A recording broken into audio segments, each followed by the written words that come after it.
ஆண்டவரே சொல்லி அன்புருக்கினியோரை உங்களுக்கு அன்பு கலந்த வணக்கம் வாழ்த்துகள். 19ஆம் நூற்றாண்டில் சூடானில் பிறந்தவர் புனித ஜோசப்பின் பக்கித்தா என்பவர். சிறு வயதிலேயே இவர் கடத்தப்பட்டு அடிமையாக வேலைக்கு அமர்த்தப்பட்டார். அங்கே இவருக்கு பலவிதமான சித்திரவதைகள் கொடுக்கப்பட்டன. குறிப்பாக உடல் ரீதியான சித்திரவதைகளை இவர் தொடர்ந்து அனுபவித்தே வந்தார். இதனால் இவர் சுய நினைவை இழந்தார். எந்த அளவுக்கு என்றால் தன்னுடைய சொந்த பெயரையே இவர் மறந்து போனார்.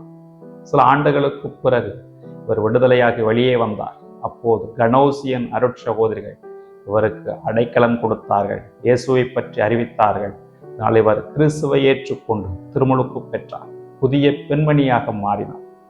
ஒரு சமயம் இவரிடத்தில் ஒருவர் இவ்வாறு கேட்டார், உங்களை அடிமையாக வேலைக்கு அமர்த்தி உங்களை துன்புறுத்திய மனிதர்களை நீங்கள் காண நேர்ந்தால் என்ன செய்வீர்கள்? அப்போது ஜோசப்பின் பக்கித்தா எவ்வாறு சொன்னார், ஒருவேளை அது நிகழ்ந்தது என்றால் நான் அவர்களுக்கு முன்பாக முழந்தால் படியிட்டு அவருடைய கைகளை நான் முத்தி செய்வேன் என்று சொன்னார். எவ்வளவு பெரிய மாற்றம்! தன்னை துன்புறுத்தியவர்களை அவர் பழிவாங்க நினைத்திருக்கலாம், ஆனால் அவர் அவ்வாறு செய்யாமல் மன்னித்தார் என்றால் அதுதான் கடவுள் ஒருவருக்கு புதிய இதயத்தை வழங்குகிறார் என்பதற்கான மிகப்பெரிய சான்றாக இருக்கிறது.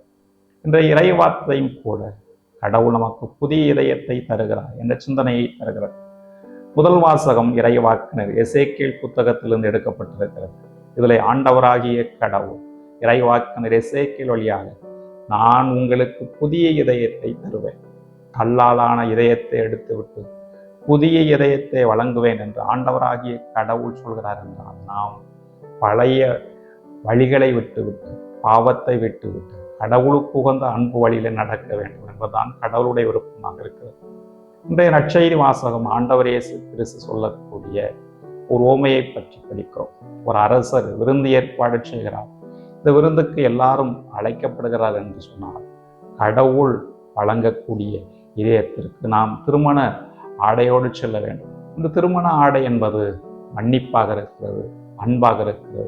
ஆகவே நாம் ஜோசப்பின் பக்கித்தாவை போன்று மன்னிக்கக்கூடியவர்களாக, பிறரை ஏற்றுக்கொள்ளக்கூடியவர்களாக, புதிய இதயம் கொண்டவர்களாக வாழ்வதற்கான ஆற்றலை வேண்டி நாம் கடவுளிடத்திலே மன்றாடுவோம். ஆமென்.